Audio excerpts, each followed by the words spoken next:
देख रहे हैं स्पेशल एट 11। मैं हूं आप सभी के साथ पूजा कविया। जी हां, आज हम स्कूलों को लेकर पड़ताल करेंगे कि किस तरह से प्रदेश में शिक्षकों की भारी कमी है। इतना ही नहीं, यहां पर जो स्टूडेंट्स हैं, जो छात्र हैं, पलायन करने तक के लिए मजबूर हो चुके हैं। पूरे कराओ, पूरे कराओ।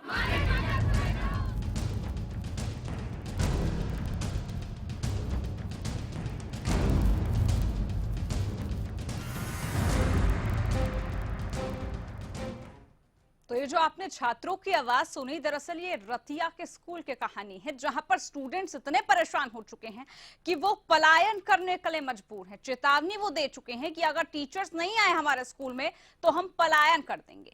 अब ये छात्र करे तो करे क्या, क्योंकि प्रदेश की कुछ स्थिति ही ऐसी नजर आ रही है। ये सिर्फ रतिया से जुड़ा ही मामला नहीं है, प्रदेश के कई ऐसे सरकारी स्कूल हैं जहां पर टीचर्स की भारी कमी है। आपको बता दें कि 36,000 टीचर्स के पद खाली पड़े हैं इस प्रदेश में। टीजीटी क्या, पीजीटी क्या, तमाम ऐसे शिक्षा के पद हैं जो अभी भी खाली पड़े हैं, जिसके बाद कई सवाल भी उठ रहे हैं कि आखिरकार जब तक प्रदेश में छात्रों का भविष्य ऐसे अधर में लटका रहेगा तो कैसे प्रदेश आगे बढ़ पाएगा।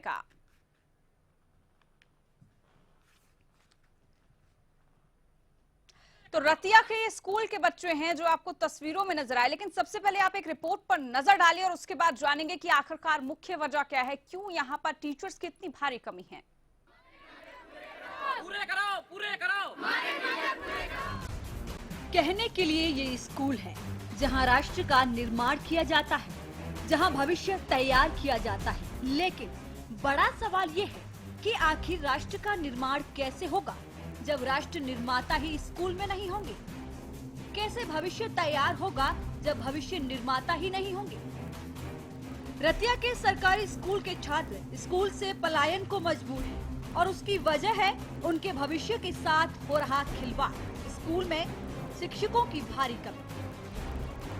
रतिया के राजकीय सीनियर सेकेंडरी स्कूल में करीब 1700 छात्र पढ़ते हैं। स्कूल में छठी क्लास से 8वीं तक 18 पद स्वीकृत हैं, जिनमें से 14 पद खाली पड़े हैं।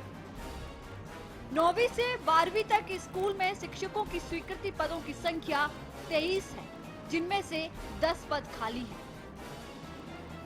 छात्रों ने किया प्रदर्शन। टीचर्स की कमी पूरी न होने पर स्कूल से पलायन की दी धमकी। स्कूल में जब हम आए थे 1500-1600 के करीब छात्र थे, पर टीचरों की कमी के कारण हमारा एक तो रिजल्ट बिगड़ता गया, जिस कारण हमारे स्कूल के बहुत से छात्र स्कूल छोड़कर चले गए। अब छात्र सिर्फ 600 और 700 के करीब ही छात्र रह चुके हैं। मानना है कि लंबे समय से पोस्टें तो खाली चल ही रही हैं। इस बारे में बार बार अधिकारियों को ध्यान में भी लाया जाता है कि ये पोस्टें हमारी खाली हैं। जैसे मैथ की पोस्ट मेरी लगातार ही खाली पड़ी है, फिजिक्स का लेक्चरर नहीं है, अब कॉमर्स का भी नहीं है, और अब पॉलिटिकल साइंस की पोस्ट खाली है। मैंने इन सभी के बारे में खंड शिक्षा अधिकारी जी को कहा था कि कोई हल करें इसका। रीजन तो है जो आप कह रहे हो, टीचर्स की कमी पिछले 2-3 साल से ही बहुत ज़्यादा कमियाँ टीचर्स की है, और हमारे पूरे स्टेट में भी करीबन 30,000 से ऊपर वैकेंसीज है। और अभी प्रक्रिया जारी है। कुछ नए जेबीटी सिलेक्टेड है, उनको भी गवर्नमेंट ने कहा कि ये जल्दी अपॉइंटमेंट देंगे और प्रमोशन कर रही है।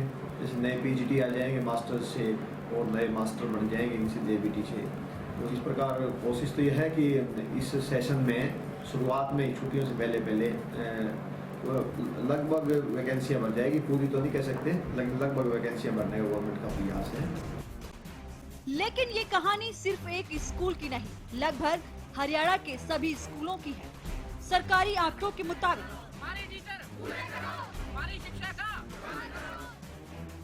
हरियाणा में शिक्षकों के 36,000 पद खाली पड़े हैं। पीआरटी जेबीटी शिक्षकों के 35,501 पद स्वीकृत हैं। 25,197 कार्यरत हैं, जबकि 10,304 पद खाली पड़े हैं। मुख्य शिक्षक के लिए 5,408 पद स्वीकृत हैं। 2,664 कार्यरत हैं। 2,744 पद खाली पड़े। टीजीटी शिक्षक के 18,560 पद स्वीकृत हैं और 18,560 कार्यरत हैं। यहाँ कोई पद खाली नहीं। पीजीटी शिक्षक के 34,061 पद स्वीकृत हैं, 17,519 कार्यरत हैं और 16,542 पद खाली पड़े हैं। मुख्य अध्यापक के 1,756 पद स्वीकृत हैं, 784 कार्यरत और 942 पद खाली हैं। प्रिंसिपल के 1,523 पद स्वीकृत, 1,276 कार्यरत और 247 पद खाली। साफ है कि पूरे हरियाणा के सरकारी स्कूलों में शिक्षकों की भारी कमी है। इसके बाद सवाल उठने लाजमी है पूरे करो कि क्यों मजबूर हैं छात्र स्कूलों के पलायन के लिए? कब शिक्षकों की कमी होगी पूरी? बिना शिक्षक कैसे पढ़ेंगे छात्र? क्या ऐसे पढ़ेगा और बढ़ेगा हरियाणा? क्या ऐसे बनेगा हरियाणा शिक्षा का hub? Bureau report, Haryana news. तो वाकई में सवाल कई उठ रहे हैं कि क्या ऐसे प्रदेश शिक्षा का हब बन पाएगा जहां पर टीचर्स की इतनी भारी कमी है। और यह कमी दरअसल अभी से नहीं है, लंबे वक्त से ये स्थिति प्रदेश के कई सरकारी स्कूलों में बनी हुई है। और सरकार बार बार कहती है कि हम शिक्षा के प्रति बहुत गंभीर हैं, हम टीचर्स की नियुक्ति करते हैं, लेकिन उसके बावजूद भी पीआरटी से लेकर टीजीटी तक तमाम शिक्षा के पद अभी भी इस प्रदेश में रिक्त पड़े हुए हैं। लेकिन यहाँ पर हम रतिया के स्कूल की ये बात कर रहे हैं जहाँ पर हालात बहुत ज्यादा खराब होते हुए नजर आ रहे हैं। संवाददाता की तरफ रुख करते हैं, अशोक ग्रोवर हमारे साथ जुड़ चुके हैं। अशोक, रतिया के सरकारी स्कूल की हमने स्थिति देखी है, क्या यहाँ पर शिकायत के बाद अब कुछ संज्ञान लिया है? क्योंकि स्टूडेंट्स ने तो चेतावनी दे दी है कि वो इस स्कूल से पलायन तक कर लेंगे। मैं आपको बता दूं कि इस स्कूल में कुछ समय पहले 1600 के करीब छात्रों की संख्या थी, जो घटती चली गई अध्यापकों के कारण आज 650 के करीब रह गई है, जिससे साफ पता चलता है कि छात्र यहाँ से पलायन कर रहे हैं। और रतिया का ये सबसे बड़ा स्कूल है, देखने वाली बात ही है, पर सुविधाएं भी हैं मगर अध्यापकों का टोटा है स्कूल में। जी अशोक, आपने कहा कि भारी टोटा यहाँ पर है सिर्फ और सिर्फ अध्यापकों का, लेकिन जब इतनी भारी संख्या में स्टूडेंट्स पलायन कर रहे हैं, स्कूल को छोड़ रहे हैं, तो क्या शिक्षा विभाग तक इस बात को नहीं पहुंचाया गया? क्या उनको इस बात की जानकारी नहीं है कि स्कूल में टीचर्स हैं ही नहीं? इस स्कूल में कई बार जो स्कूल के छात्र हैं प्रदर्शन भी कर चुके, शहर में सरकार शिक्षा विभाग के खिलाफ प्रदर्शन कर चुके, आवाजें भी उठी, मगर समस्या का कोई समाधान नहीं किया गया स्कूल में, क्योंकि शहर का सबसे बड़ा स्कूल मेन बाजार में है। और छात्रों से कल भी छात्रों ने कहा कि अगर मई जून की छुट्टियों तक अध्यापकों का इंतजाम नहीं हुआ तो वो भी प्लान करेंगे स्कूल से। अशोक, अब ऐसे में जो स्कूल का प्रिंसिपल है या जो स्कूल का स्टाफ है वो क्या कह रहा है? क्योंकि लाजमी सी बात है, बर्डन उन पर भी ज्यादा पड़ेगा। यहाँ पर एक टीचर को बहुत सारे स्टूडेंट्स को पढ़ाना पड़ेगा और जो सब्जेक्ट के टीचर्स हैं वो भी यहाँ पर मौजूद नहीं है। कई ऐसे सब्जेक्टिव टीचर्स हैं जिनकी गैर मौजूदगी में इन स्टूडेंट्स को पढ़ाता कौन है फिर? कल प्रिंसिपल से हमारी बात हुई, प्रिंसिपल ने कहा कि वह इस बारे में कई बार उच्च अधिकारियों को चिट्ठियां पत्र लिख चुके हैं और कई बार इस बारे में उन्होंने आवाज भी उठाई है, मगर समस्या का कोई समाधान नहीं। कल जब हम प्रिंसिपल से बात करने गए तो वो बीओ कार्यालय में मौजूद थे इसी समस्या को लेकर, मगर वही हाथ खाली के खाली है इनके। अशोक, अब ऐसे में अभिभावक क्या कह रहे हैं? अभिभावक भी बहुत परेशान होंगे क्योंकि साफ तौर पर इसका असर जो है छात्रों के रिजल्ट पर भी पड़ता है। उनका रिजल्ट नहीं आ पाएगा जब टीचर्स नहीं है पढ़ाने के लिए।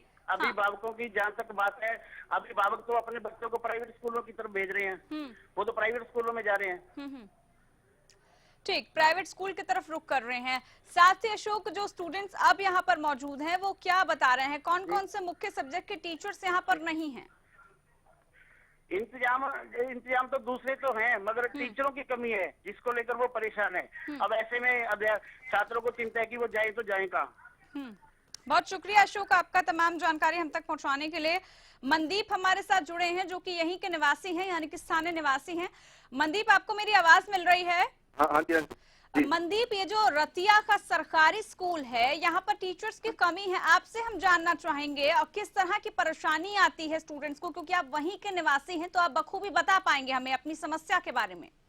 जी मैडम, जो ये बॉयज स्कूल है सरकारी, इसमें गणित का टीचर नहीं है, साइंस का टीचर नहीं है, इंग्लिश का टीचर नहीं है। पिछले साल इसमें 1700 बच्चे थे, इस बार 650 बच्चे बता रहे हैं। और इतने माड़ा रिजल्ट है स्कूलों का।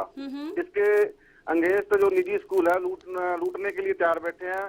गरीब से गरीब परिवार अब सरकारी स्कूल में बच्चा नहीं पढ़ाना चाहता, क्योंकि इसमें नहीं है बच्चों का जो विषय खिलवाड़ किया जा रहा है। मनदीप, जैसे कि आपने बताया कि जो मुख्य सब्जेक्ट्स हैं, चाहे मैथ्स की बात करें, साइंस की बात करें, इंग्लिश की बात करें, इनके टीचर्स तक नहीं है। अब ऐसे में क्या आप लोगों की तरफ से शिकायत की गई है? आपने शिक्षा विभाग को बताया कि देखिए इतने लंबे समय से यहाँ ये समस्या है। बिल्कुल जी, हम संगठन चलाते हैं, शहीद भगत सिंह नौजवान सभा और हरियाणा छात्र यूनियन, 2 संगठन है हमारे। हम पिछले साल हमने प्रदर्शन भी किए और लगातार मांग पत्र भी, और ये क्या भी टीचर आने चाहिए, क्योंकि ये बच्चे देश का भविष्य है। जो बच्चे तो मनदीप, कोई आश्वासन आपको नहीं मिला क्या? कुछ आपको भरोसा नहीं दिलाया गया कि इतने समय तक हम यहाँ पर टीचर्स की तैनाती करेंगे, टीचर्स को यहाँ पर नियुक्त किया जाएगा? नहीं, बिल्कुल नहीं। वो कहते हैं हम लिख कर भेज रहे हैं, ये सरकार का काम है, पर मगर अभी तक जो समस्या है वो ज्यों की त्यों बनी हुई है और बच्चों के खिलवाड़ हो रहा है जी। अच्छा मनदीप, साथ ही आपसे ये भी मैं जानना चाहूंगी, रिजल्ट की अगर बात की जाए, रिजल्ट कैसा आता है स्कूल के स्टूडेंट्स का? मैं कहता हूँ मैडम, अब पिछले साल 1700 बच्चे थे, 650 बच्चे क्यों रह गए? क्योंकि रिजल्ट 0 आ रहा है। और आदमी जो दिहाड़ी करता है, जो अपने परिवार का पालन पोषण बड़ी मुश्किल करता है, वो भी सरकारी स्कूल से बच्चा हटाकर किसी निजी स्कूल में पढ़ाना चाहता है, क्योंकि चाहता है मेरा बच्चा पढ़ जाए। और सरकार और यहाँ का प्रशासन ये बिल्कुल ही चिंतित नहीं है कि बच्चों के विषयों के साथ खिलवाड़ कर रहे हैं।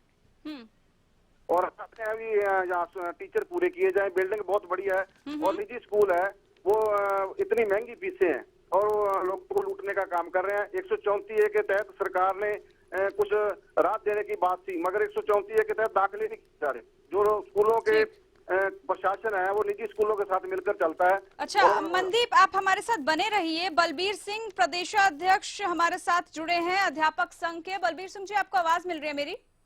हाँ जी, वजीर सिंह नाम है मेरा। हाँ, वजीर सिंह, माफ कीजिएगा। वजीर सिंह जी, रतिया का जो सरकारी स्कूल है, यहाँ पर टीचर्स की इतनी कमी क्यों है? क्यों यहाँ पर टीचर्स नहीं नियुक्त किए जा रहे हैं, जिसका खामियाजा स्टूडेंट्स भुगत रहे हैं, पलायन करने तक के लिए मजबूर हैं? ऐसा एक तो इच्छा शक्ति नहीं है सरकार की कि टीचर को अपॉइंट करें। लगभग 2 साल हो जाएंगे मई में सरकार को आए। हाँ। और 2 साल में एक भी नियुक्ति नहीं की है, ये बड़ा चिंता का विषय है। हाँ। और 50,000 से ज्यादा पद पूरे प्रदेश में आज के खाली पड़े हैं। हाँ। तो उसमें हमारा ये मानना है कि सरकार की इच्छा हो। नहीं वजीर सिंह जी, सरकार की इच्छा हो, लेकिन आप खुद प्रदेशाध्यक्ष हैं अध्यापक संघ के, क्या आपकी भी तो जिम्मेदारी बनती है उन स्टूडेंट्स के बारे में सोचने की? मनदीप हमारे साथ जो स्थानीय निवासी है वो जुड़े हुए हैं। मनदीप आपको और समस्या बताएंगे। मनदीप बताइए, कितनी बार आपने शिकायत की और उस पर कितनी बार संज्ञान लिया है अभी तक? मैडम, जो ये बात कह रहे हैं बिल्कुल जायज बात कह रहे हैं। अब भर्तियां नहीं की जा रही, लोग जो पढ़े लिखे युवा है वो डिग्री लेके हाथों में घूम रहे हैं और टीचर नहीं है, टीचरों की कमी है। टीचरों की जब तक भर्ती नहीं होगी तब तक ये समस्या का समाधान नहीं होगा। अब सरकार की मंशा ही नहीं है मान लो को टीचर को भर्ती करने की। इसका मतलब साफ जाहिर होता है कि बच्चे ये सरकारी स्कूलों को फेल करने का जो स्कीम के तहत काम किया जा रहा है। बिल्कुल वजीर सिंह जी, सुना आपने कि जो लोग हैं कितने परेशान हैं, लेकिन कुछ तो समाधान निकालना ही पड़ेगा। कब तक हम ऐसे ही बैठे रहेंगे? अगर टीचर्स वहां पर नहीं है तो स्टूडेंट्स के भविष्य का क्या होगा? इसके लिए कुछ तो सोचना ही पड़ेगा ना। मैं मंजीत जी की बात से सहमत हूँ मैडम, ये बिल्कुल ठीक कह रहे हैं, लेकिन टीचर की नियुक्ति करने का काम तो सरकार का और जो शिक्षक भर्ती बोर्ड है उसका है ना। हम तो आवाज उठा सकते हैं। नहीं तो आपकी आवाज एज नागरिक, एज अध्यापक नेता आप किस तरीके से आवाज उठा रहे हैं कि आपकी आवाज ही नहीं सुनी जा रही है? क्या शिक्षा मंत्री को आप बार बार अवगत नहीं कराते कि देखिए इतनी भारी कमी हो रही है तो कुछ तो करना ही पड़ेगा, कोई तो बीच का समाधान निकालने की जरूरत है ही। हमने 23 अगस्त को रैली की थी करनाल में, मुख्यमंत्री से बात हुई हमारी 5 सितंबर को इन मुद्दों पे। मुख्यमंत्री सहमत है लेकिन करते कुछ नहीं है। शिक्षा मंत्री से हमारी एक बार भी बात नहीं हुई है, बनने के बाद ना वो बात करना चाहते टीचर यूनियन से। तो हमने 4 मई का पंचकुला में शिक्षा सदन का 1 दिन का मास डेपुटेशन का कार्यक्रम दिया हुआ है। हम हजारों की संख्या में 4 मई को। वजीर सिंह जी, बड़ी असमंजस की स्थिति नजर आ रही है। आप तो खुद ही मजबूर नजर आ रहे हैं, आप तो खुद ही लाचारी सुनाते हुए नजर आ रहे हैं कि मेरे को तो खुद परेशान है हम लोग, तो कैसे आगे सरकार तक ये बात पहुंचाएंगे। आप दोनों मेहमान हमारे साथ जुड़े रहिए ताकि आगे भी हम जान सके कि आखिरकार क्या कुछ मुख्य डिसीजन इसमें लिया जाए और सरकार कब तक ऐसे ही इन छात्रों के भविष्य से खिलवाड़ करती रहेगी, कब तक इनका भविष्य ऐसे ही अधर में लटका रहेगा। फिलहाल रुकते हैं एक ब्रेक के लिए, ब्रेक के बाद उसी पर चर्चा जारी रखेंगे। पूरे कराओ, पूरे कराओ।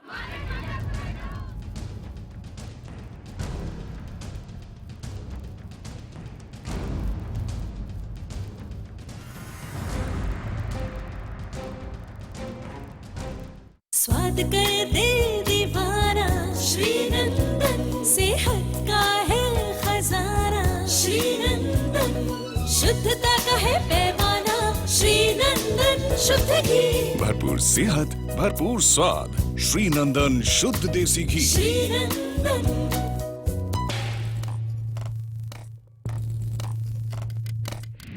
10 साल बहुत कुछ बनते देखा, बहुत कुछ बिगड़ते देखा,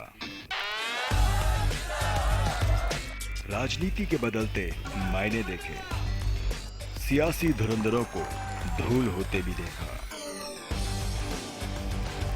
शतरंज की तरह बिसात बिछती देखी, बिगड़ती देखी।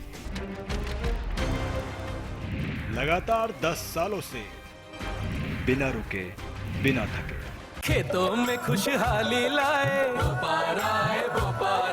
घर घर पानी पहुँचाए, सालों साल चलता ही जाए, कम वोल्टेज में भी मोटर स्टार्ट करे बेआवाज, सालों साल चलने वाला बोपाराय मोटर स्टार्टर। सिरसा में अब खत्म हुआ अंतर्राष्ट्रीय स्तर की शिक्षा का इंतजार।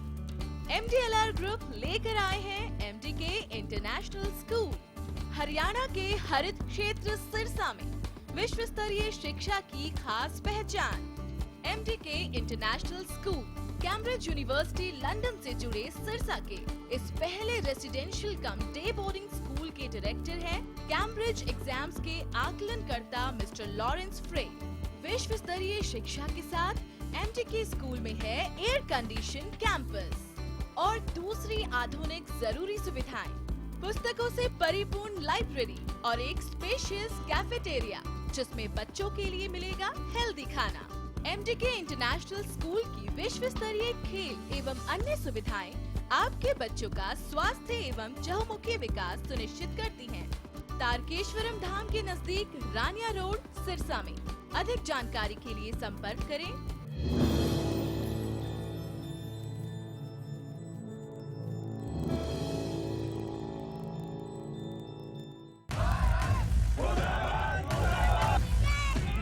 ये जो हो रहा है क्या सही हो रहा है? क्या आप उठाना चाहते हैं इसके खिलाफ आवाज? एक ऐसा मंच जहां आपसे जुड़ी खबरें सिर्फ खबरें बनकर ही न रह जाएं। आपकी आवाज वहां तक पहुंचाते हैं जहां उसके पहुंचने की जरूरत है। हरियाणा की आवाज वो मंच जो उठाता है आपसे जुड़े मुद्दे, इन पर लेता है आपकी राय और बनता है आपकी आवाज। सरकारी नौकरी मिलती नहीं या आप लेते नहीं, बेरोजगार रहने के 2 कारण हैं। या तो आप कोशिश नहीं कर रहे या आपकी दिशा गलत है। सरकारी नौकरी कैसे पाई जा सकती है? देखिए हमारा खास कार्यक्रम कैसे पाएं सरकारी नौकरी, हर रोज दोपहर 2:30 बजे।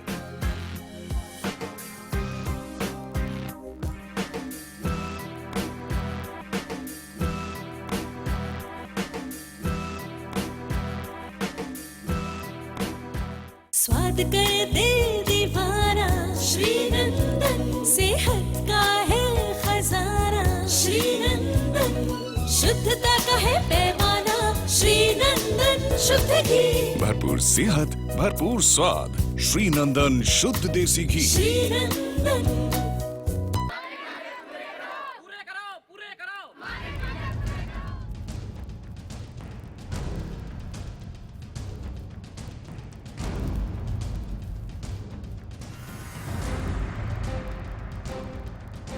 ब्रेक के बाद स्वागत है आप सभी का। ब्रेक से पहले हम इसी पर चर्चा कर रहे थे कि आखिरकार इन स्टूडेंट्स का क्या होगा जो मजबूरी के चलते पलायन कर रहे हैं। अब ऐसे में सरकार की स्थिति क्या है, क्यों सरकार अपनी बातों को स्पष्ट नहीं कर पा रही है। चाहे हम नियम 134A की बात कर ले, उसको लेकर सरकार बेबस नजर आती है। दूसरी तरफ खुद शिक्षा मंत्री प्राइवेट स्कूलों को आड़े हाथों लेते हैं। लेकिन अब ये स्टूडेंट अगर प्राइवेट स्कूल का रुख नहीं करेंगे तो सरकारी स्कूल में पढ़ कैसे पाएंगे। दो मेहमान हमारे साथ लगातार जुड़े हुए हैं। मनदीप जो कि स्थानीय निवासी हैं, इसके अलावा वजीर सिंह हमारे साथ जुड़े हुए हैं। अब वजीर सिंह, आप बार बार जिक्र कर रहे हैं कि हम भी बेबस हैं, हमने सरकार तक कई बार आवाज पहुंचाने की कोशिश की लेकिन सरकार ध्यान नहीं दे रही। अब ऐसे में समाधान क्या कुछ हो, कब तक स्टूडेंट्स ऐसे ही भुगतते रहेंगे और जो रिजल्ट है उनका उस पर बहुत असर पड़ता है। खासतौर पर सरकारी स्कूल की हम बात करें, सरकार कहती है कि हम सरकारी स्कूलों में जो स्टूडेंट्स हैं उस पर बहुत पैसा खर्च करते हैं, लेकिन वाकई में क्या ये चीजें होती हुई नजर आ रही हैं? असल में तो जब से ये नई सरकार आई है बजट घटाया है, बढ़ाया नहीं है। तो मैं इस बात से सहमत नहीं हूँ कि बहुत खर्चा कर रहे हैं। पड़े हैं तो टीचर को सैलरी मिलनी चाहिए, वो हो रहा है। कोई नया इंफ्रास्ट्रक्चर सरकारी स्कूलों का नहीं है, बहुत पुराने स्कूल पड़े हैं, बिल्डिंग अच्छी नहीं है, पीने का पानी नहीं है, यानी कि बिजली नहीं है। समस्याएं ही समस्याएं हैं वजीर सिंह जी। ना इंफ्रास्ट्रक्चर और सरकारी स्कूलों में अच्छा मिल पा रहा है, ना टीचर्स। इंफ्रास्ट्रक्चर भी छोड़िए, टीचर्स कम से कम उनको मिले तो सही, वो स्टूडेंट्स पढ़ेंगे कैसे। अब साथ ही साथ एक टीचर पर जब इतना बर्डन आएगा तो वो हम उससे कैसे अपेक्षा करें कि वो रिजल्ट बेहतर देगा। वैसे जो रिजल्ट आए हैं ना, मैंने पिछली बार RTI लगाई थी प्रदेश अध्यक्ष होने के नाते। जो टॉप 10 स्कूल हैं 9 उनमें से सरकारी स्कूल हैं। आपके चैनल ने भी बात उठाई थी, हमारी सभी पेपर ने भी छापी थी। तो जानबूझ के बदनाम किया जा रहा है सरकारी स्कूलों को, ताकि ये प्राइवेटाइजेशन PPP मोड में काम कर सके। और जो सरकार है वो बजट खर्च नहीं करना चाहती, ना टीचर पे ना शिक्षा पे। वजीर सिंह जी, बहुत गंभीर आपने आरोप लगाए हैं कि जो सरकार बार बार कह रही है कि बहुत पैसा हम शिक्षा को लेकर खर्च कर रहे हैं, बहुत गंभीर है, वो स्थिति फिलहाल होती हुई नजर नहीं आ रही। योगेश बेदानी जी हमारे साथ, डॉक्टर योगेश जी जुड़े हैं, प्रवक्ता है बीजेपी के। डॉक्टर योगेश, आप सुन पा रहे हैं मुझे? जी सुन रहा हूँ। डॉक्टर योगेश, शिक्षा को लेकर प्रदेश सरकार कितनी गंभीर है, इस बात का अंदाजा क्या आपको है? क्योंकि बार बार शिक्षा मंत्री ये कहते तो हैं कि हम बहुत गंभीर हैं, लेकिन वो हकीकत में होता हुआ नजर क्यों नहीं आ रहा? क्यों टीचर्स की भारी कमी प्रदेश के स्टूडेंट झेल रहे हैं? देखिए, शिक्षा विभाग कोई छोटा विभाग नहीं है। इसमें कई तरह की मुसीबतें आ रही हैं, कई तरह की अड़चनें भी आ रही हैं, लेकिन सरकार अपनी तरफ से हर सब्जेक्ट को बड़े सोच विचार से, बड़े गंभीरता से ले रही है। डॉक्टर योगेश, कब तक सोचते रहेंगे? जो सबसे बड़ी समस्या है, कम से कम जो सबसे मूल कारण है समस्याओं का, उनको तो समाधान करने की सबसे जल्दी जरूरत है। आप नियम 134A का समाधान नहीं कर पा रहे हैं, आप प्राइवेट स्कूल की मनमानी को सह रहे हैं, तो ऐसे में कब तक इन सब चीजों का समाधान हो पाएगा?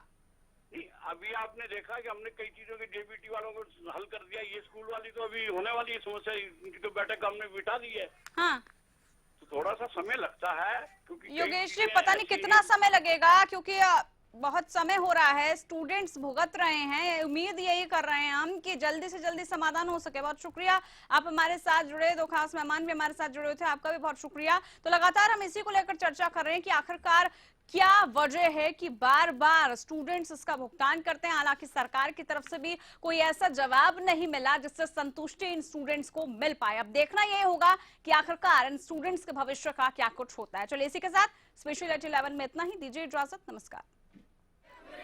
पूरे करो, पूरे करो।